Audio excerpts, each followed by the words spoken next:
Kami bersyukur ya Bapa, kami bersyukur. Tak terukur kasih-Mu Yesus, Kau telah mati gantikan diriku. Kau curahkan darah-Mu untuk tebus dosaku.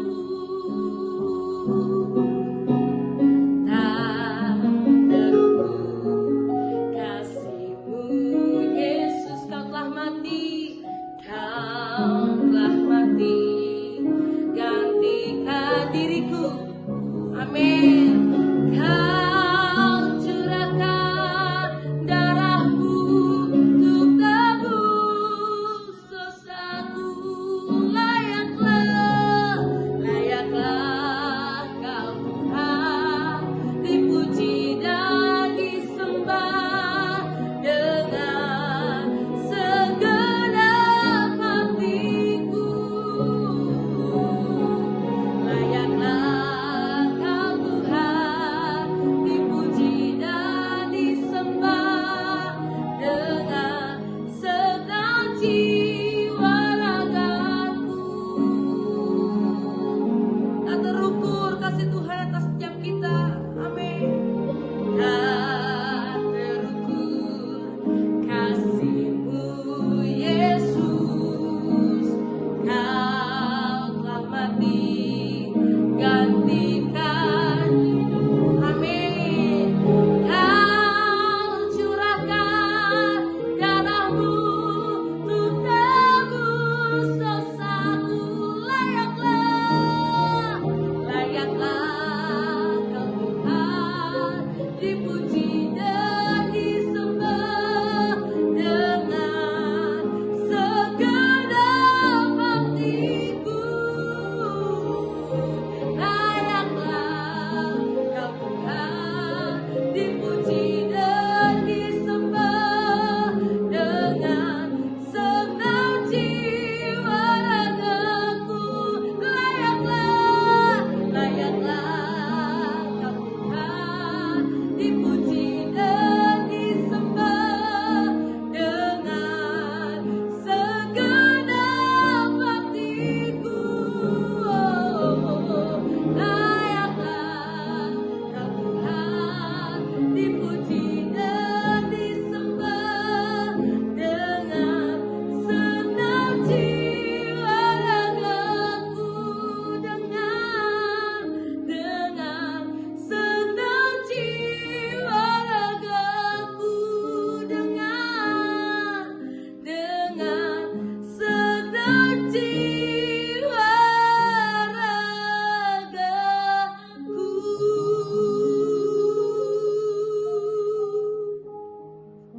Benar ya Tuhan, hanya Engkau yang layak kami tinggikan, kami muliakan, kami agungkan, kami sembah. Tiada Allah lain seperti Engkau. Karena begitu besar kasih setia-Mu. Saat ini kami mendengarkan renungan, mendengarkan suara-Mu ya Tuhan, yang meneguhkan hati kami, yang mengajarkan kami, yang mengubahkan pola pikir kami serupa dengan Kristus. Terima kasih Tuhan Yesus, hanya dalam nama-Mu kami berdoa dan mengucap syukur. Haleluya. Amin. Shalom Bapak Ibu Saudara yang dikasihi Tuhan. Kita berjumpa lagi dalam perenungan intim dengan Allah. Pada hari ini, hari Minggu tanggal 12 April 2026, kita akan mendengarkan dan merenungkan sebagian daripada firman Tuhan yang bertemakan menjalani hidup kebangkitan. Pada perenungan hari ini yang berfokus di dalam Galatia 5 ayat 16 sampai 25.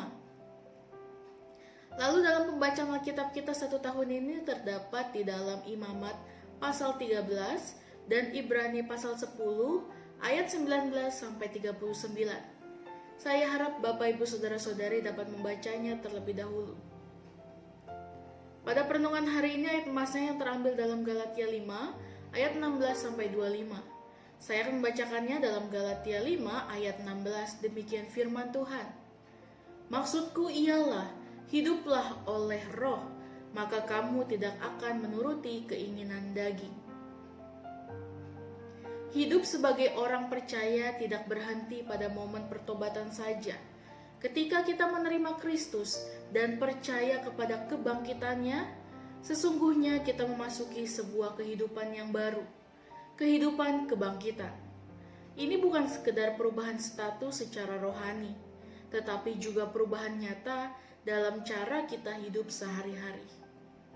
Rasul Paulus dalam Galatia 5 ayat 16-25 menekankan pentingnya hidup oleh roh.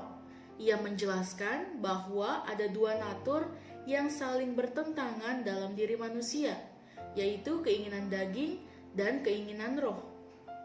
Daging cenderung membawa kita kepada dosa, sedangkan roh menuntun kita kepada kehidupan yang berkenan kepada Allah.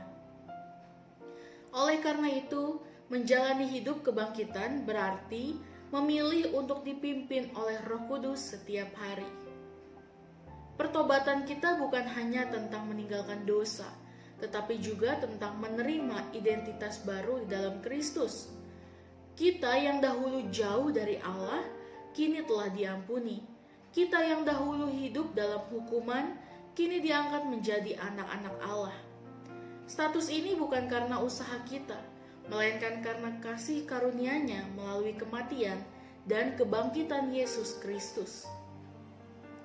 Lebih dari itu, kita juga telah dipindahkan ke dalam kerajaan Allah.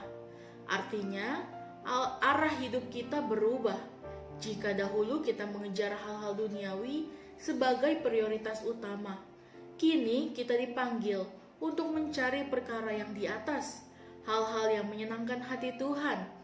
Ini adalah tanda nyata bahwa hidup kebangkitan sedang bekerja dalam diri kita.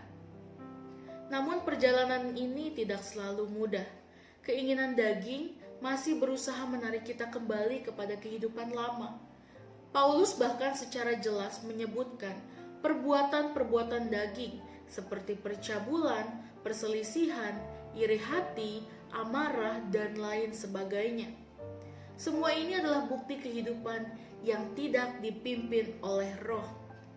Sebaliknya, ketika kita hidup oleh roh, buah-buah roh akan mulai nyata dalam hidup kita, seperti kasih, sukacita, damai sejahtera, kesabaran, kemurahan, kebaikan, kesetiaan, kelemah lembutan, dan penguasaan diri. Buah-buah ini tidak bisa dihasilkan oleh kekuatan manusia semata, melainkan oleh pekerjaan Roh Kudus di dalam hati kita. Menjalani hidup kebangkitan berarti kita siap setiap hari memilih untuk mematikan keinginan daging dan memberi ruang bagi Roh Kudus untuk bekerja. Ini adalah proses yang terus berlangsung, bukan instan, tetapi nyata. Semakin kita dekat dengan Kristus, semakin hidup kita mencerminkan karakternya. Ketika mata kita tertuju kepada Kristus, hidup kita akan menjadi kesaksian yang hidup.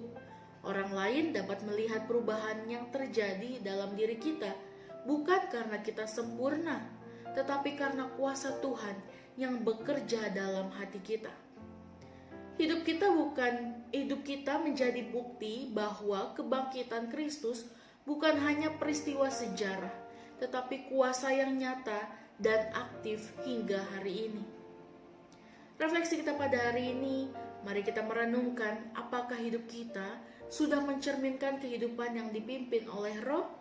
Apakah buah roh terlihat dalam sikap dan tindakan kita sehari-hari? Jika belum, inilah saatnya untuk kembali menyerahkan hidup kita kepada pimpinan Roh Kudus. Ingatlah, hidup kebangkitan adalah hidup yang terus diperbaharui. Kita tidak lagi hidup untuk diri sendiri, tetapi untuk Dia yang telah mati dan bangkit bagi kita. Biarlah setiap langkah kita, setiap keputusan kita, dan setiap perkataan kita mencerminkan kehidupan yang baru di dalam Kristus. Amin. Mari kita sama-sama berdoa. Bapa yang baik, terima kasih Tuhan Yesus untuk perenungan pada hari ini ya Bapa. Biarlah firman-Mu merema bagi setiap kami. Terima kasih Tuhan untuk kebangkitan-Mu yang memberi kami hidup yang baru. Ajarlah kami untuk hidup oleh Roh-Mu setiap hari ya Bapa. Pimpin hidup kami oleh Roh-Mu ya Bapa. supaya kami tidak menuruti keinginan daging. Bentuklah karakter kami agar menghasilkan buah roh yang Engkau telah berikan ya Bapa, sehingga hidup kami menjadi kesaksian bagi kemuliaan nama-Mu. Terima kasih Tuhan Yesus, kami menyerahkan seluruh hidup kami ke dalam tangan-Mu, biar kehendak-Mu yang jadi bagi setiap kami. Dalam nama Tuhan Yesus, haleluya, amin. Salam sejahtera bagi kita semua, Shalom.